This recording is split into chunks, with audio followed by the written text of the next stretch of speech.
Crystal chandeliers fractured light across the crown, scattering gold over marble floors polished so smooth they mirrored the ceiling. A violin moved softly above the hum of money and low laughter.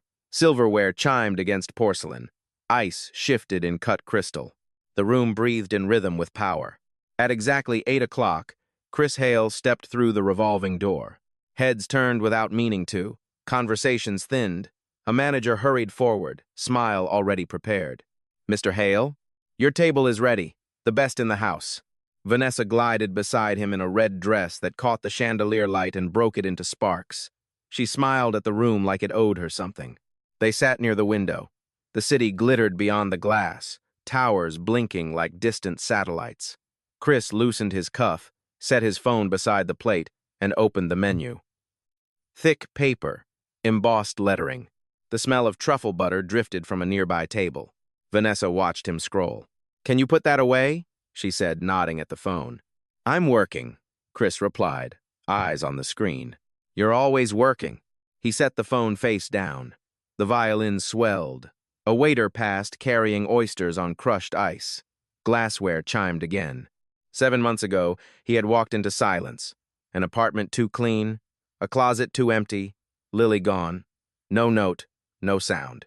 He had told himself she left because she did not care. It had been easier than imagining anything else. A shadow stopped at their table. "Good evening. Welcome to the Crown. Can I start you with something to drink, sir?" The voice was quiet, polite, professional. Chris did not look up at first. He traced a line on the menu. Lobster, aged ribeye, caviar service. The voice settled into his spine like cold water. He knew that voice. Slowly, he lifted his eyes. The room collapsed into silence. Standing beside the table in a black waitress uniform, holding a small notepad and pen, was Lily, his wife. Her hair was pulled back, her face thinner, dark crescents under her eyes. And beneath the fitted apron, unmistakable and round, her stomach curved forward. She was very pregnant. Silverware continued to chime somewhere far away. A fork scraped porcelain. Ice cracked in a glass. Chris heard his own heartbeat louder than the violin. Lily's hand held steady above the notepad. Her expression was controlled, empty of recognition. For one suspended second, their eyes locked. He saw the woman he had married, the one who used to stand barefoot in their kitchen, laughing at nothing. He saw pain he did not understand. He saw distance, and he saw the baby. Vanessa shifted in her seat. "Chris?" He could not answer. His mouth opened, but air would not move. Lily's voice remained even. "What can I get you to drink, sir?" "Sir." The word landed like a verdict. Vanessa followed his gaze. Her smile faltered. "Do you two know each other?" Chris stood so quickly his chair shrieked against marble. Conversations nearby faltered. A glass tipped and steadied. The violin wavered. "Lily?" His voice cracked. A flicker crossed Lily's eyes. Something fragile. Then it was gone. "I'll come back when you're ready to order," she said, already turning. "Wait." The word came sharp, too loud.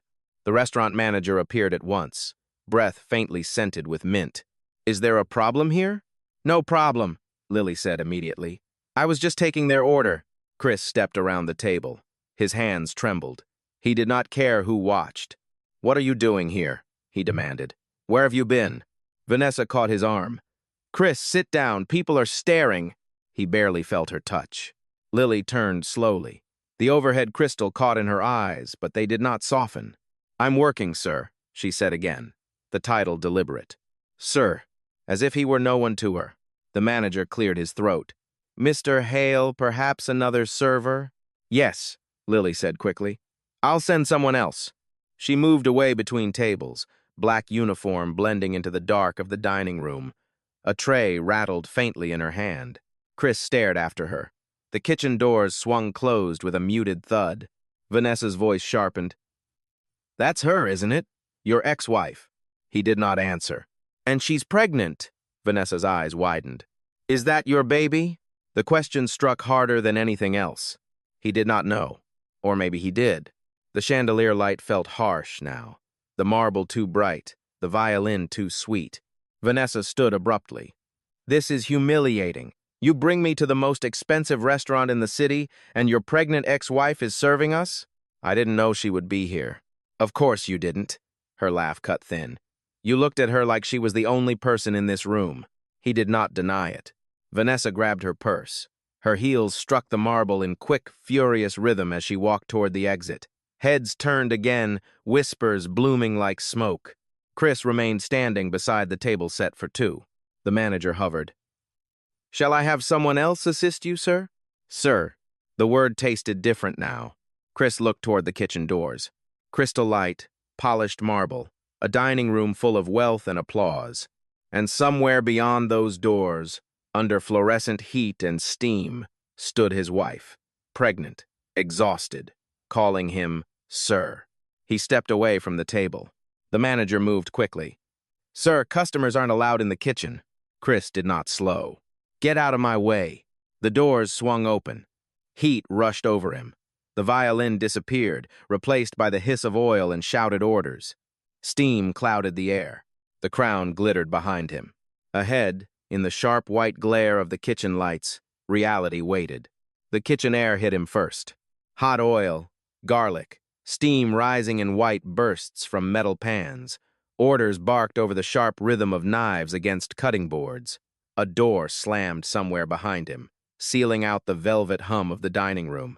Lily stood near the prep counter, her back to him, shoulders squared as if bracing against impact. A line cook glanced between them. Customers aren't allowed back here, the cook muttered. Chris barely heard him. Lily turned slowly. Up close, the changes were impossible to ignore. Her uniform hung loose over her shoulders. Fine cuts marked her fingers. There was a burn on her wrist, half-healed. Her face was pale except for two bright spots of color in her cheeks. You shouldn't be back here, she said. Her voice trembled once, then steadied. This area is for staff only. We need to talk. There's nothing to talk about. He stepped closer. You disappeared. A pan crashed onto a stovetop. The hiss of oil flared. Someone cursed under their breath. Lily glanced toward the other workers, then back at him. Lower your voice. 7 months, he said, keeping it low but tight. You left without a word. I had to. That's not an answer. Her jaw tightened. He looked down at her stomach. The apron couldn't hide it. The shape was undeniable. Is it mine? The question hung in the air between the smell of butter and smoke. Lily didn't answer immediately. A chef cleared his throat. Take it outside if you're gonna fight. Lily removed her apron in one clean motion and handed it to the nearest counter. I'm taking my break. She walked toward the back exit without waiting for him. Chris followed. The metal door pushed open with a heavy groan. Cold night air rushed in, washing away the heat and grease. The alley behind the crown was narrow and damp. A single bulb flickered above a dumpster, casting hard shadows against brick. The glow from the restaurant's windows spilled only a few feet before dying in darkness. Lily stopped beneath the weak light. For a moment, neither of them spoke. The city hummed beyond the alley mouth. A car passed. Somewhere, a siren wailed faintly. 5 minutes, she said. That's all you get. He studied her face, searching for something familiar. Why did you leave? She stared past him, toward the strip of sky visible above the buildings. Because I had to. Stop saying that. Her eyes snapped back to his. You think I wanted to disappear? You think I enjoyed starting over with nothing? His pulse pounded in his ears. Then tell me what happened. Silence. Then, very softly, she said, The baby is yours. The world tilted. He braced one hand against the brick wall. How far along? Almost 8 months. 8 months. She had been carrying his child all this time. Why didn't you tell me? His voice broke despite himself. Why didn't you come to me? Lily gave a hollow laugh. Come to you? With your mother in the house? He frowned. What does she have to do with this? Everything, she almost said. He doesn't know his mother threatened her, and the baby is his. The truth sat between them like a blade neither had picked up yet. Lily's hand moved protectively over her belly.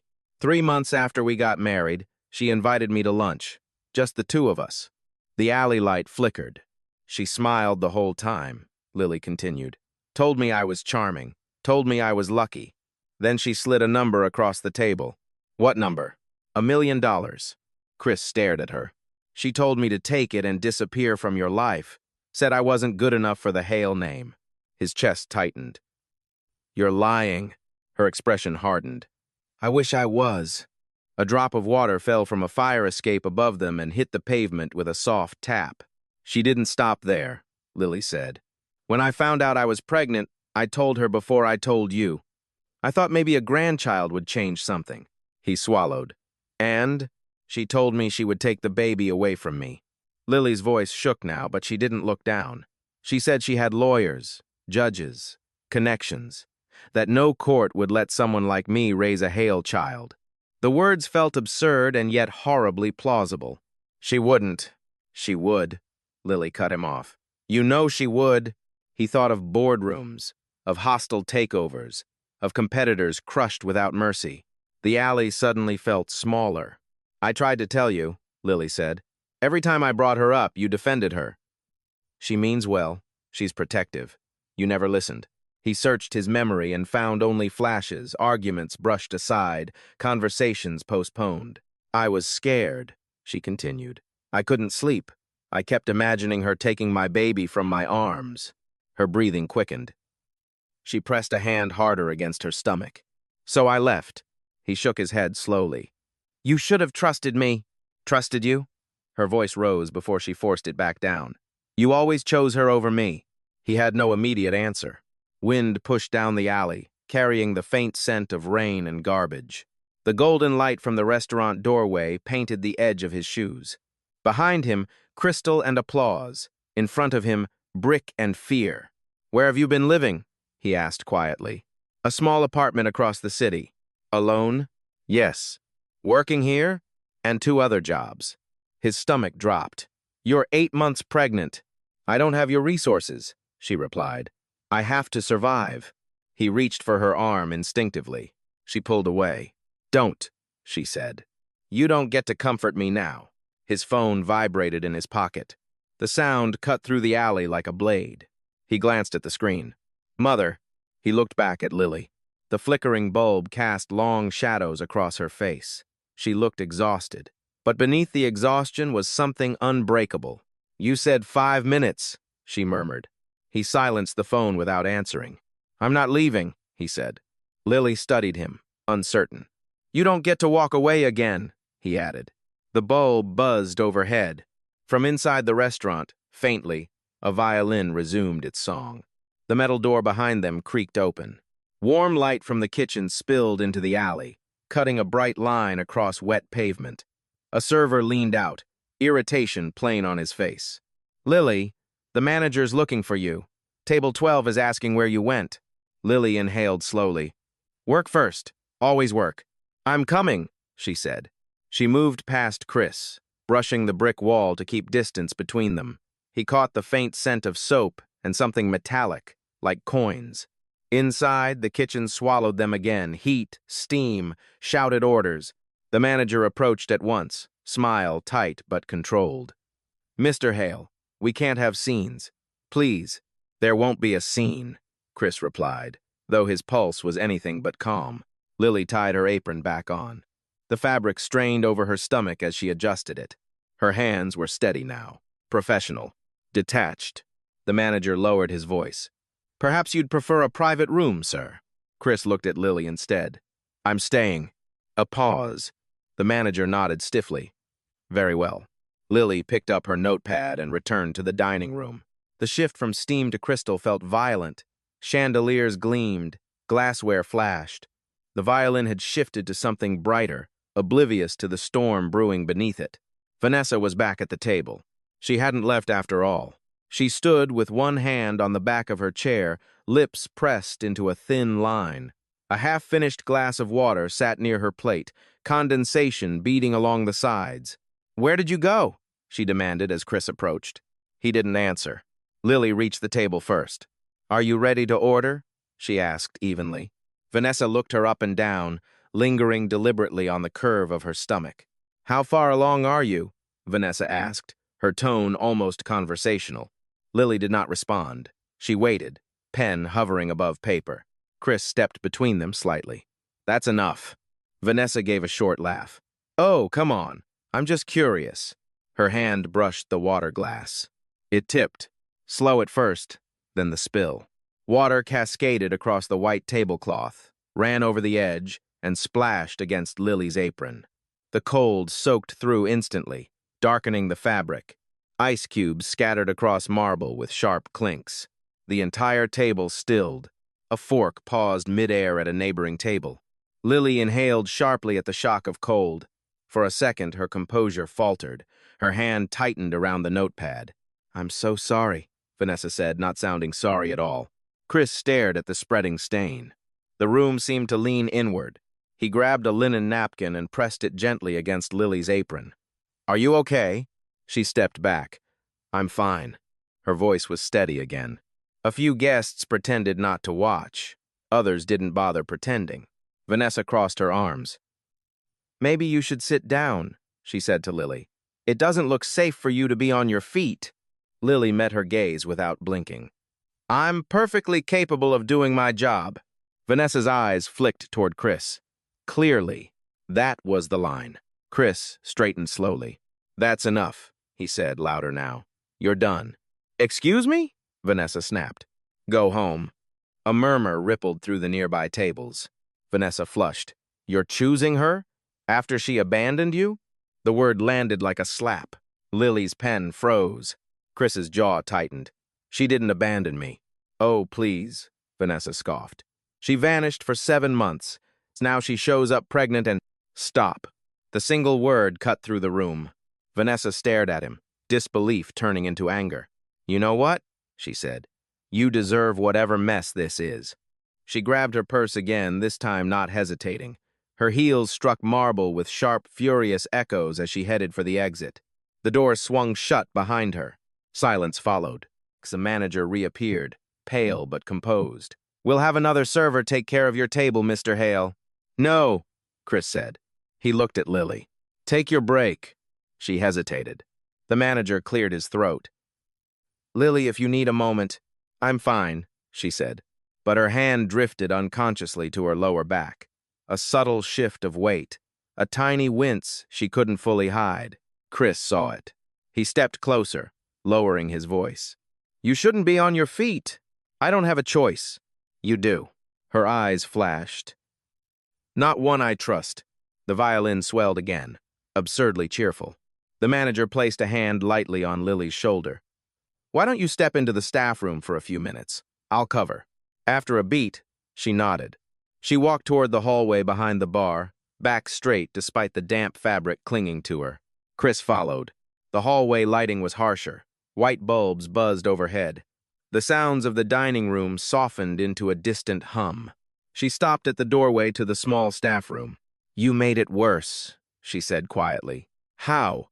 "Now everyone's watching." "I don't care about them." She turned. "I do." There it was again, control, dignity, the thin line she refused to let snap. "I'm not your secret," he said. "You're not my savior either." The words hung between them. Through the thin wall, crystal laughter resumed. Silverware chimed. Life in the crown continued as if nothing had happened. But something had shifted. Chris's phone vibrated again in his pocket. He didn't check it this time. Instead, he looked at Lily. "Come with me," he said. She shook her head slowly. "Not yet." The fluorescent light flickered overhead, and for the first time, the polished world outside the staff hallway felt smaller than the quiet space between them. The staff room was barely larger than a closet. A dented metal locker leaned against one wall. A plastic chair sat crooked beside a small table littered with takeout menus and a half-empty water bottle. The fluorescent light overhead buzzed with a tired, uneven hum. Lily stepped inside and closed the door halfway, muting the sound of the dining room. The crystal laughter faded into a distant murmur. The violin dissolved into a thin echo. Chris remained near the doorway. "You shouldn't have followed me," she said, not looking at him. "You shouldn't be working like this." She let out a short breath, somewhere between a laugh and exhaustion. "That's not your decision anymore." He watched her press both palms against the edge of the table as if grounding herself. Her shoulders trembled once, then steadied. The wet patch on her apron had spread wider. He reached into his jacket and pulled out his wallet. "Take the night off," he said. "Take a week off. I'll pay whatever you would have made. Double, triple. He held the bills out without thinking. The fluorescent light reflected sharply off the crisp edges. Lily stared at the money. For a moment, something flickered in her expression, anger, not temptation. You think this fixes it? She asked quietly. It fixes tonight. No. She stepped back. It doesn't. Her voice gained strength with each word. You still believe money is the answer to everything, that you can throw cash at a problem and call it handled. That's not what I'm doing. It is. The bills trembled slightly in his hand before he lowered them. You don't get to buy my dignity, she said.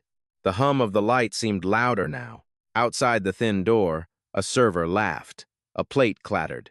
He ran a hand through his hair. I'm trying to help. Then listen. Silence filled the narrow space. She sank into the plastic chair, exhaustion finally breaking through the surface. One hand moved to her lower back. The other rested protectively over her stomach. I can't just leave mid-shift, she said more quietly. I need this job. You shouldn't need it. But I do. Her eyes lifted to meet his. Do you know what it's like to calculate whether you can afford fruit or to skip a doctor's appointment because rent is due? He didn't answer. The absence of sound said enough. I work here 6 hours, she continued. Then I clean offices. Then I answer calls for a small delivery service until midnight. His chest tightened. You're 8 months pregnant. Yes. And you're still doing that? Yes. The word landed heavier than any accusation. He stepped closer, lowering his voice. Let me take care of you. I don't need to be taken care of. You're exhausted. I'm surviving. He knelt slightly to be at eye level with her. The room smelled faintly of bleach and reheated coffee. I didn't know, he said. You didn't ask. The sentence struck harder than anything else she had said tonight. He looked at the floor for a moment, at the scuffed tile worn down by years of footsteps. I'm asking now, he said. She studied him, searching for something. Maybe sincerity, maybe weakness. A sudden tightening crossed her face. She sucked in a breath. What is it? He asked quickly. Just, she pressed her palm harder against her belly. He moves a lot. He froze at the word. He? I don't know, she said, softer now. I just call the baby that. A flicker of something passed over his face, wonder, fear, disbelief. Can I? He stopped himself. She hesitated, then nodded once. He placed his hand lightly against the curve of her stomach. For a second, nothing. Then a firm, unmistakable movement pressed back against his palm. He inhaled sharply. That's... Yes, she said. The fluorescent light buzzed again. For a moment, neither of them spoke. Then reality returned. She gently removed his hand. You don't get to have the tender moments without understanding the damage, she said. His phone vibrated again. The sound felt intrusive in the small room. He pulled it out. Mother. The name glowed cold on the screen. He silenced it. She's been calling, Lily observed. Yes. And? I'm not answering. Her expression didn't soften. She won't stop, Lily said. Not until she knows where I am. He stood slowly. She won't touch you. You can't promise that. I can. You couldn't before. The words were quiet, but they cut. He swallowed. You're right, he said. I couldn't. The admission hung heavy in the air. But I can now, he continued. I know the truth. She rose from the chair, slower this time. And what are you going to do with it? The question demanded more than anger. It demanded action. He stepped toward the door, then paused. I'm not walking away again, he said. She held his gaze. 5 minutes, she reminded him. He nodded. Outside, a server knocked lightly on the door. Lily, table 12 needs their check. She inhaled, straightened her shoulders, and retied her apron. When she opened the door, the bright hallway light spilled across her face, washing away the vulnerability that had briefly surfaced. Professional. Composed. Before she stepped fully out, she looked back at him. You can't fix 7 months in one night, she said. No, he replied, but I can start. The dining room noise swelled as she returned to work. Chris remained in the narrow staff room a moment longer, staring at the dark screen of his phone. Then he turned it off completely. For the first time, the silence felt intentional. The dinner rush thinned gradually. Plates stopped clattering. The violin gave way to softer piano. Candle flames steadied instead of flickering from passing servers. The crown began to exhale. Chris remained at his table, untouched food cooling in front of him. Every few minutes he glanced toward the kitchen doors.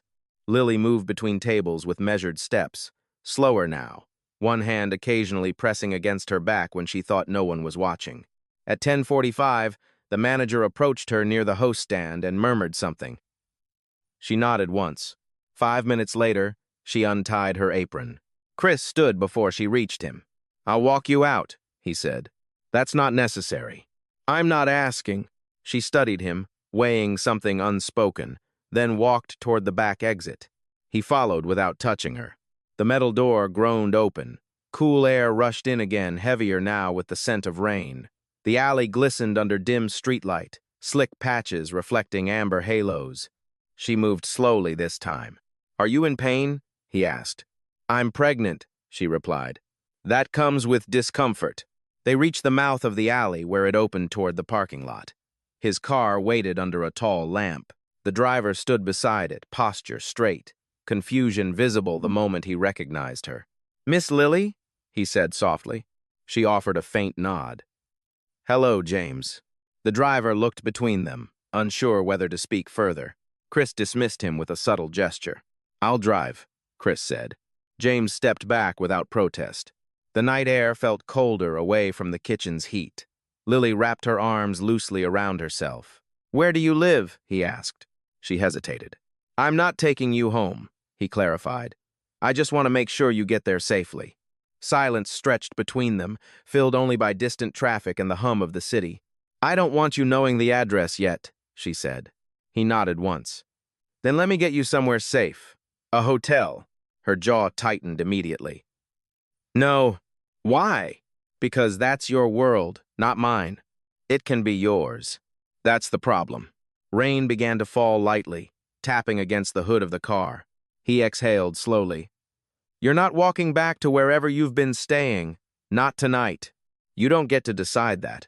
Then decide with me." The words hung between them, fragile but deliberate.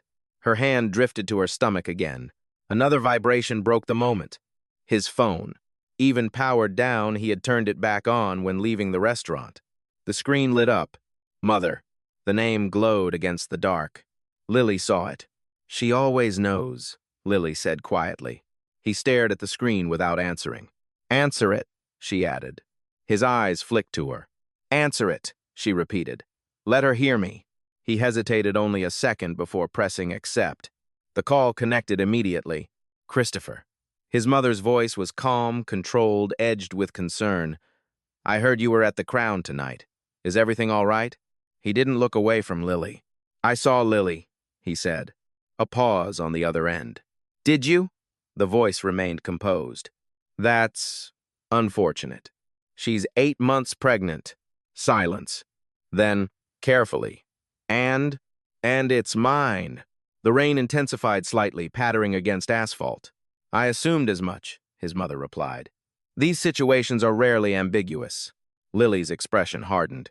"She told me what you did," Chris continued. "The lunch. The offer." Another pause. Thinner this time. "Christopher," his mother said, lowering her tone, "I did what any responsible parent would do. You offered her money to disappear. It was a generous settlement. It was a bribe. It was protection," she snapped softly. "She was not suited to our family." Lily stepped closer so the phone could catch her voice. "You told me you'd take my baby," she said evenly. There was no immediate reply. Rainwater dripped steadily from the edge of the building behind them. "You misunderstood," his mother said finally. "I recorded it," Lily replied. Chris turned to her sharply. "You what?" She held his gaze. "I recorded the second conversation, the one where she said she'd use lawyers and judges." The line went very quiet. "I would advise you to be careful with accusations," his mother said slowly. "They're not accusations," Lily said. "They're facts." Chris felt something shift inside him, not doubt, but clarity. "Send it to me," he said to Lily. She didn't hesitate. She pulled her phone from her pocket, hands steady despite the rain, and forwarded the file. A notification buzzed in his palm seconds later. Timestamp. Date: 7 months ago. He opened the audio file. Even through the tiny speaker, his mother's voice was unmistakable, calm, measured, devastating. No judge would let someone like you raise a hale child. The recording crackled slightly, but the meaning was sharp. Chris didn't look up. I was protecting you, his mother insisted. You don't understand what that girl would have cost you. She cost me nothing, he said quietly. You cost me 7 months. The rain soaked through his jacket. Christopher. No, he interrupted. We're done talking tonight. He ended the call. The only sound left was rainfall and Lily's steady breathing. He turned to her slowly. You kept that? I needed proof, she said, in case she tried something. He nodded once. Come with me, he said again. This time she didn't refuse immediately. She looked at the car, at the wet pavement, at the darkness stretching beyond the parking lot. I'm not going back to your apartment, she said. I know, and I'm not forgiving you. I know. A long pause. I'm tired, she admitted finally. I can see that. The rain softened. Just for tonight, she said. He opened the car door carefully. As she eased into the seat, he felt the weight of what had just shifted. Not forgiveness, not redemption, but something undeniable. Proof, and the beginning of a line he was finally ready to draw. Rain streaked across the windshield as the car pulled away from the restaurant district. Streetlights smeared into gold lines on the glass. Inside the vehicle, it was quiet except for the steady rhythm of the wipers and the faint hum of the engine. Lily leaned her head back against the seat, eyes half closed. One hand rested over her stomach, protective even in exhaustion. Chris sat beside her, the phone still warm in his palm. The recording. He replayed it once more, low enough that only he could hear. No judge would let someone like you raise a hale child. The timestamp glowed beneath the file name. 7 months ago. 3 minutes and 14 seconds long. He locked the screen slowly. He doesn't know yet what it will cost him tomorrow, but if he flinches, he loses them both. The car turned toward the tallest building in the financial district. Not there, Lily said quietly without opening her eyes. He hesitated. Not your apartment, she added. I'm not taking you there. He redirected the driver with a brief instruction. The Grand Hotel, he said. The tower rose ahead, 50 stories of glass and steel reflecting the wet city lights. Doormen stepped forward the moment the car stopped. Umbrellas opened like dark flowers. Lily stared up at the building. This is too much, she murmured. It's temporary, he replied. Just somewhere safe. Safe. The word lingered between them. Inside, the lobby gleamed. Marble floors, polished brass, a waterfall feature murmuring against stone. Guests glanced up as they crossed the room at her simple clothes, at the curve of her stomach, at his tailored coat. He felt their eyes. He didn't care. The manager was already waiting. Mr. Hale, the presidential suite is prepared. Thank you. They rode the elevator in silence. The soft chime marked each passing floor. At the top, the doors opened to quiet carpet and muted lighting. The suite was larger than most homes. A living area with floor-to-ceiling windows overlooking the city. A dining table set with fruit and bottled water. 2 bedrooms beyond a short hallway. Lily stood just inside the door. I don't belong here, she said. You belong wherever you feel safe. She didn't argue, but she didn't agree either. A knock came sooner than expected. Chris opened the door to find a woman in her 50s with kind eyes and a medical bag. Dr. Agnes, she introduced herself. You called. Yes, thank you for coming so quickly. The doctor stepped inside and immediately shifted her attention to Lily. Hello, dear. Let's make sure you and your baby are all right. Lily hesitated only a second before nodding. She sat on the sofa while Dr. Agnes worked efficiently, blood pressure cuff tightening with a soft hiss. Stethoscope pressing lightly against skin, calm questions asked in a voice meant to steady nerves. When was your last appointment? The doctor asked. Lily looked down at her hands. I haven't had one. Chris closed his eyes briefly. Dr. Agnes did not react outwardly. That's all right. We'll fix that. She placed a small Doppler device against Lily's belly. For a moment, there was static. Then, thump, thump, thump, thump, thump, thump. Fast, steady, strong. The sound filled the suite. Lily's breath caught. Chris stepped closer without realizing he'd moved. That's his heartbeat, Dr. Agnes said gently. Lily blinked hard. He's strong, the doctor added. Chris swallowed. Dr. Agnes continued her exam, professional but thorough. You're underweight, she said finally, and your iron levels are likely low. You need rest, proper meals, no more 12-hour shifts. Lily stiffened slightly. I can't just stop working. You can, Chris said. She shot him a look. Dr. Agnes held up a calming hand. We'll discuss options, but your body is strained, and stress is not your friend. After a few more instructions, the doctor packed her bag. I want to see you tomorrow afternoon in my office. Full ultrasound, blood work. Understood? Lily nodded. And Mr. Hale, Dr. Agnes added quietly as she headed for the door. If you want to help her, listen more than you talk. He inclined his head once. When the door closed, the suite fell silent again. City lights blinked beyond the glass. Lily remained seated, both hands over her stomach now. Did you mean it? She asked softly. Mean what? That she won't hurt us. He walked to the window, staring down at the city far below. At 9 tomorrow morning, he said. I'm meeting her in my office. Lily looked up sharply. And I'm ending this. Her expression didn't change. She'll deny it, she said. She'll twist it. I have the recording, and she has power. So do I. The room felt still.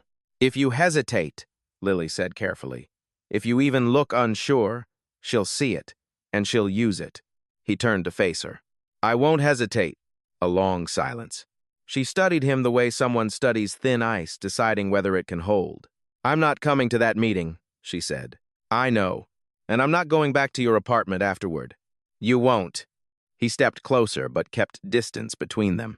You stay here, he said. You rest. I'll handle her. Lily nodded slowly.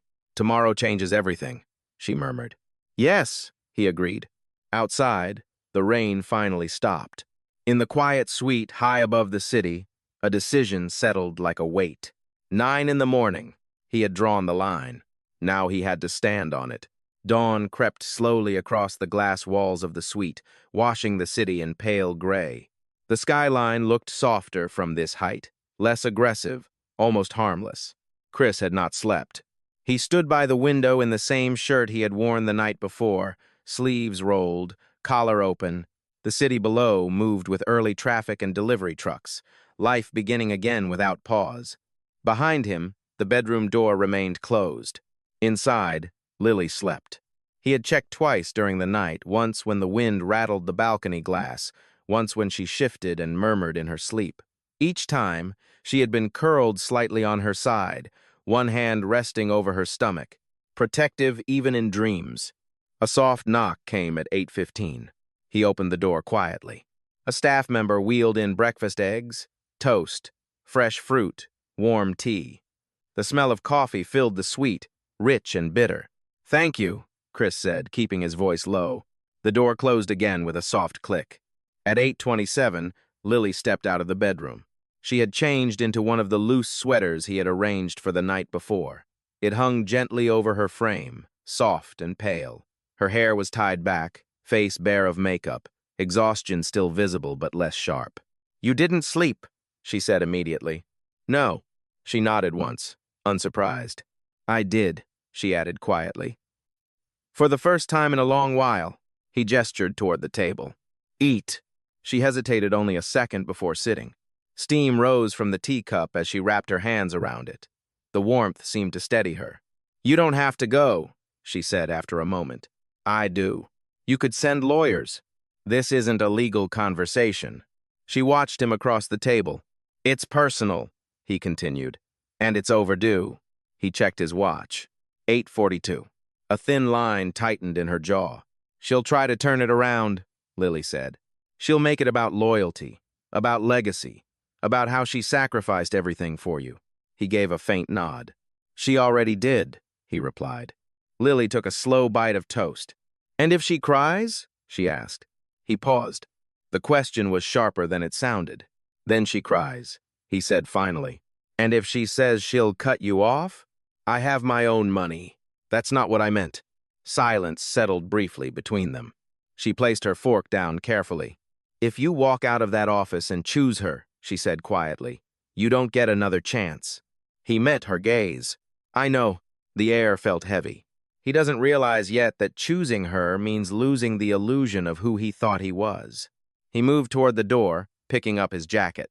Chris, he stopped. If she threatens the baby again. Lily's voice wavered just slightly, then steadied. Don't argue with her. Don't negotiate. I won't. End it. He nodded once. At 8:57, he stepped into the elevator. The ride down felt longer than the ride up the night before. The mirrored walls reflected a version of himself he barely recognized. Jaw tighter, eyes clearer, something hardened beneath the surface. Outside, the air carried a faint scent of wet pavement from the night's rain. The driver opened the car door without speaking. The ride to his office passed in silence. At 8:59, he entered the building. The lobby staff greeted him as always. Polished smiles, quiet respect. The marble floors gleamed under morning light. His assistant rose as he approached. She's here, she said softly. He nodded. Hold my calls. He walked toward his office. 9 o'clock. The door closed behind him with a solid, final sound. His mother stood near the window, elegant as ever, posture straight, expression composed. You sounded urgent, she said. He did not offer a greeting. Sit, he replied. She arched an eyebrow slightly but obeyed. He remained standing. I heard the recording, he said. Her expression did not change immediately. Lily is very dramatic, she replied. You must understand context. There is no context where threatening to take someone's child is acceptable. She folded her hands neatly in her lap. I was protecting you. From what? From a mistake. She's my wife. She was beneath you. The words hung sharp in the air. He took a slow breath. She's carrying my son. A flicker just barely crossed her face. Then we will ensure the child is raised properly, she said. By whom? By us. No. The word was firm. You will not decide anything about my child. Her composure thinned slightly. You are being emotional, she said. This is precisely why I intervened before. I didn't ask you to intervene. You didn't know you needed it. He stepped closer to the desk. You offered her money to leave. It was generous. It was cruel. Her jaw tightened. I would do it again, she said. There it was. No apology. No hesitation. I will not let someone destroy what I built for you. You didn't build my family, he replied quietly. You built my fear. Silence filled the room. Outside the glass wall, the city moved indifferently. I will not have that girl manipulate you with a pregnancy, she said. She didn't manipulate anything. She ran because of you. She ran because she couldn't handle our world. She ran because you threatened her. His mother stood abruptly. If you choose her over me, she said, voice low and dangerous, you will regret it. He held her gaze. Watch me. The room felt smaller now. If you continue this, he said evenly, if you contact her, if you threaten her, if you so much as approach my son without permission, you will not see me again. The words landed heavy. She stared at him as though he had become a stranger. You wouldn't? I would. Her breathing shifted. You owe me everything. I owe you my childhood, he replied. Nothing more. Silence. Long. Measured. Then, finally, she looked away. The first crack. He stepped back toward the door. This ends now, he said. He opened the door. For the first time in his life, he did not wait for her approval. And as it closed behind him, something inside him settled, not relief, not triumph, resolution. The hallway outside his office felt unusually narrow. Polished marble, muted footsteps, assistants pretending not to listen. The air carried the faint scent of expensive cologne and fresh coffee. Chris walked past them without slowing. Behind him, his office door remained open. He had left it that way on purpose. Inside, his mother still stood near the window, rigid, her reflection fractured across the glass. He did not look back. Cancel my afternoon meetings, he told his assistant as he passed. Yes, sir. He paused. And draft a notice to the board. Effective immediately, all personal legal matters regarding my family are handled exclusively by my office. No external consultation. Her eyes widened slightly. Understood. He stepped into the elevator. As the doors closed, his phone vibrated. A message from his mother. You're making a mistake. He didn't open it. The elevator descended in smooth silence. When he reached the lobby, sunlight streamed through tall glass panels. The city outside felt sharper now, more defined. He stepped into the car and gave one instruction: the hotel. The ride was quick. The driver opened the door, and Chris moved through the lobby with steady strides. The marble floor reflected his shoes like a mirror. In the suite, Lily stood by the window. She turned when she heard the door open. Her face searched his immediately. "Well?" she asked. He removed his jacket slowly, setting it over the back of a chair. "She admitted it," he said. Her shoulders stiffened. "She said she would do it again." Silence filled the room. "And?" Lily pressed. "I told her if she contacts you again, she loses me." The words settled between them. Lily didn't move for a moment. Then she exhaled. "She'll test you," she said quietly. "I know." He crossed the room, stopping a few feet away from her. "I meant what I said." She studied his face. For doubt, for hesitation, for the slightest crack. She found none. "Did she threaten you?" Lily asked. She implied consequences. "And?" "I told her to try." A faint, almost involuntary smile touched Lily's mouth, not from humor, but from recognition. He had chosen. A knock interrupted the moment. Chris opened the door to find his assistant, Sarah, standing with a tablet and a folder. "Sorry to intrude," she said, "but Mrs. Hale contacted 3 members of the board after you left. I thought you'd want to know." Chris didn't look surprised. "What did she say?" "That you were being manipulated, that there are personal complications." Lily's expression hardened. Chris took the folder. Inside were printed emails, timestamps clearly visible. 9/12, 9/19, 9/24. His mother had moved fast. "She's trying to create leverage," Sarah added. Chris scanned the pages calmly. "She won't succeed," he said. "How can you be sure?" Lily asked. He handed her one of the pages. Subject line: "Urgent concern regarding leadership stability." "Because this," he said, tapping the timestamp, "came after she admitted what she did." Lily looked up. "She doesn't know I recorded her admission today," he continued. Her eyes widened slightly. "You did?" He nodded. "When she said she'd do it again." The words echoed faintly in the quiet suite. Sarah shifted her weight. "Do you want me to notify legal?" "Yes," Chris said. "Archive everything. Secure server. Restricted access." "Yes, sir." When she left, the door clicked softly shut. Lily stared at him. "You're building a case. I'm building a boundary." The distinction hung between them. Outside the windows, the city pulsed with afternoon light. He walked to the dining table where the doctor's notes still lay from earlier.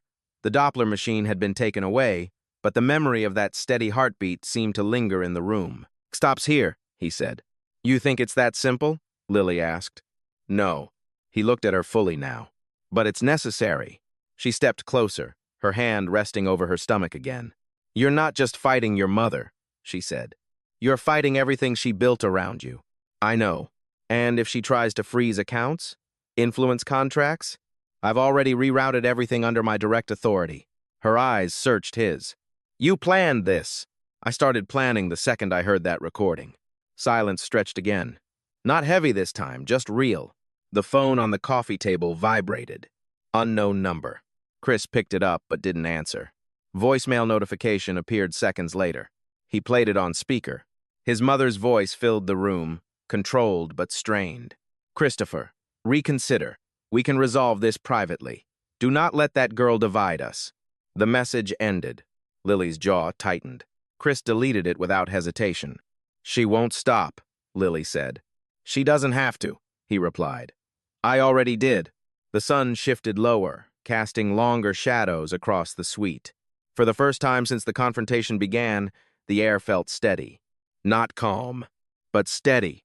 He had left the office door open. He had let others see the break.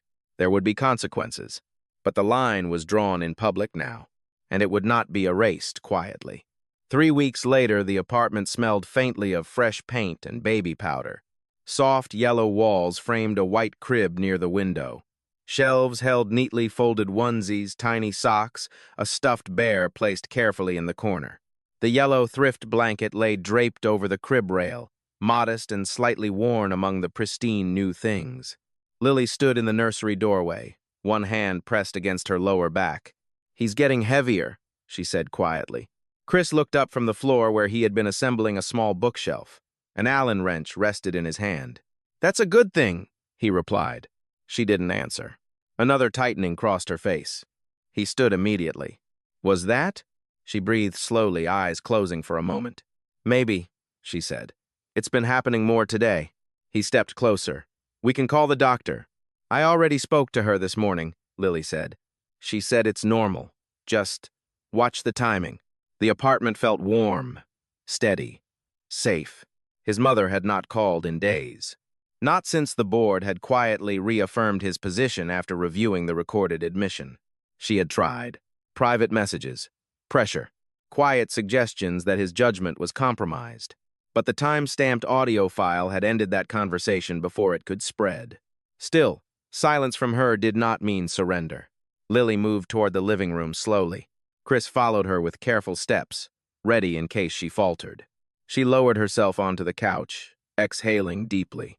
"I hate waiting," she murmured. "You don't have to do this alone." She glanced at him. "That's new." He accepted the remark without defensiveness. "I know." Her hand moved over her stomach again. Another contraction. Stronger. She sucked in a breath through her teeth. "That one," she began, then stopped. He checked his watch instinctively. 10 minutes since the last one," he said. She nodded faintly. The room felt suddenly smaller. The late afternoon light filtering through the curtains seemed sharper. "Chris," she said quietly. "Yes. If this turns real." "It will," he replied softly. She gave him a look. "You don't get to panic." "I won't." She held his gaze, measuring. "You promise?" "Yes." Another wave of pain hit. This time she leaned forward slightly, gripping the edge of the couch. He crouched beside her. "Okay," he said calmly. "Breathe." She did. In. Out. The clock ticked audibly on the kitchen wall. 5 minutes passed. Then 7. Then another contraction, sharper, longer. She looked at him differently now. "It's time." The words settled between them with startling clarity. He stood quickly but didn't rush. Hospital bag. Keys. Phone. Everything had been packed for days. He helped her to her feet carefully. Her fingers tightened around his arm as another contraction built. "I'm right here," he said. The drive to the hospital felt suspended outside of time. Streetlights flickered on as dusk settled. He kept one hand lightly over hers on the center console, the other steady on the wheel. "Drive normal," she warned, through clenched teeth. "I am." She shot him a look. He eased his foot slightly off the gas. At the hospital entrance, automatic doors slid open with a mechanical hum. Nurses approached with practiced efficiency. 8 months? One asked. "Full term," Lily corrected between breaths. They moved her into a wheelchair. Chris followed, heart pounding but movements controlled. The delivery room was bright, clean. The faint scent of antiseptic hung in the air. Dr. Agnes arrived not long after. "Well," she said calmly, snapping on gloves, "looks like someone didn't want to wait." Lily gripped the bed rails as another contraction surged. Chris stood beside her, holding her hand. "You're doing great," he said. "Don't lie," she muttered. He almost smiled. Hours blurred. Breathing. Counting. Pain rising and falling like waves. At one point she turned to him, eyes glassy with exhaustion. "I can't," she whispered. "Yes, you can," he said firmly. "You survived everything else. This too." She squeezed his hand hard enough to hurt. He didn't pull away. The room shifted into sharper focus when the doctor said, "It's time." Everything narrowed. Lily gathered what strength she had left and pushed. Once, twice. A sharp cry split the air. High, strong, alive. "It's a boy," Dr. Agnes announced. The world tilted into stillness. Chris felt his breath leave him. The baby was lifted briefly, then placed against Lily's chest. Small, pink, wrinkled, perfect. Lily's face transformed exhaustion, replaced by awe. "Hi," she whispered. The baby's tiny fingers flexed against her skin. Chris stepped closer slowly, as though approaching something sacred. "That's our son," he said, voice unsteady. He touched the baby's head gently. Soft, warm, real. Tears blurred his vision before he realized they were there. Dr. Agnes worked quietly, checking vitals, offering brief reassurances. "Both healthy," she said at last. "Strong heart." The phrase echoed softly in his mind. Strong heart. When the room finally quieted and the staff stepped back, it was just the three of them. Lily looked up at him. "You kept your promise," she said softly. He shook his head slightly. "You did," he replied. The baby shifted again, letting out a small, uncertain sound. Chris leaned closer. "I'm here," he murmured. And for the first time in months, nothing felt fragile. Not the room. Not the silence. Not the future waiting beyond the hospital doors. Morning light pooled softly across the nursery floor. The yellow blanket caught it first. Its worn threads glowed warmer than the untouched paint on the walls. The crib stood near the window, white bars casting gentle shadows across the hardwood. A small mobile turned slowly overhead, barely stirring in the quiet air. Michael slept. His breathing was uneven but steady, tiny chest rising and falling beneath a pale cotton onesie. One fist remained half-curled near his cheek, as if holding on to something invisible. Lily stood beside the crib, watching him. There was a stillness to her now that hadn't existed before. Not fragility, not fear. Grounded. From the hallway came the soft hum of a vacuum shutting off. Then silence. Then footsteps. Chris appeared in the doorway. He looked tired, but not the hollow kind of tired that came from ambition or stress. This was the kind that followed night feedings and long hours spent awake just listening to a newborn breathe. "He's out," he said quietly. "For now," Lily replied. A faint smile touched his face. He stepped into the room and leaned beside her, careful not to bump the crib. 3 hours, he added. "That's a record." She glanced at him. "You kept count." "I keep count of everything." There was no arrogance in it, just awareness. From the living room came the soft clink of porcelain. His mother had arrived 20 minutes earlier. She hadn't asked to hold the baby immediately. She hadn't spoken loudly or offered opinions. She had simply sat, waiting. Lily had noticed that first. "Are you ready?" Chris asked quietly. "For what?" "For her." Lily looked back at the crib. Michael stirred slightly, then settled again. "She apologized," Chris said. "In front of legal, in writing." Lily nodded once. "I saw." His mother had signed a formal statement acknowledging coercion, retracting threats, relinquishing any claim of guardianship leverage. It had not been emotional. It had been precise. Necessary. Lily stepped back from the crib. "Let's go." They moved into the living room together. His mother stood when they entered. She looked smaller in daylight, less formidable. Michael made a soft sound from the nursery behind them. All three adults instinctively turned toward it. Then silence again. His mother's hands were clasped tightly in front of her. "I won't stay long," she said. Her voice lacked its usual polish. "I meant what I wrote," she added. "I was wrong." No justification. No deflection. Lily studied her. Not searching for perfection. Just sincerity. "You were afraid," Lily said. His mother blinked slightly at that. "Yes," she admitted. "Fear doesn't excuse cruelty." "No." The admission hung in the air. Chris remained still, letting the moment belong to them. "I won't interfere again," his mother continued, "in anything regarding him." She glanced toward the nursery. "Or you." Silence stretched. Then Lily nodded once. "That's enough," she said. It wasn't forgiveness, but it was acceptance of reality. His mother exhaled quietly. "May I?" she asked, nodding toward the nursery. Chris looked to Lily. Lily hesitated only briefly. 5 minutes, she said. His mother entered the nursery slowly. She stood beside the crib, looking down at the sleeping baby. Her expression shifted, not dramatic, not theatrical, simply softened. "He looks like you did," she murmured to Chris. "When you were born." Chris didn't respond immediately. He watched her hands. They did not reach for the crib. They remained still. After a few minutes, she stepped back. "I won't disrupt this again," she said quietly. She walked toward the door. Before leaving, she paused. "For what it's worth," she added without turning around, "I hope you're happier than I ever allowed you to be." The door closed behind her. The apartment felt lighter, not because tension disappeared, but because it had been acknowledged.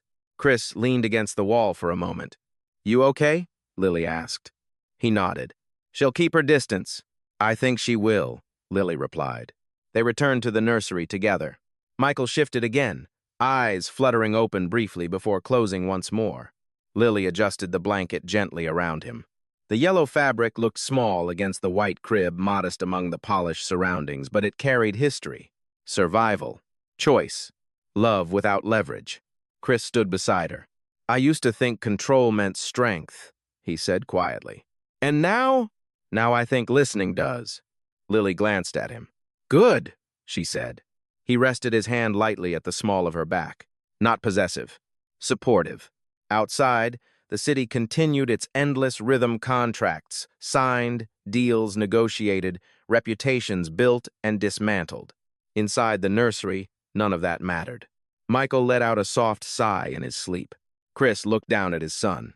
At some point, he said quietly, he'll ask about all of this. And what will you tell him? He thought for a moment. That power isn't worth much if you don't know when to let it go. Lily nodded slowly. The mobile above the crib turned gently in the morning air. Sunlight shifted across the floor. For a long time, they stood there without speaking. No dramatic declarations. No grand gestures. Just presence. Just the quiet weight of something real. The world outside could glitter all it wanted. Inside this room, it was simple. Marble can shine, but only listening makes a home.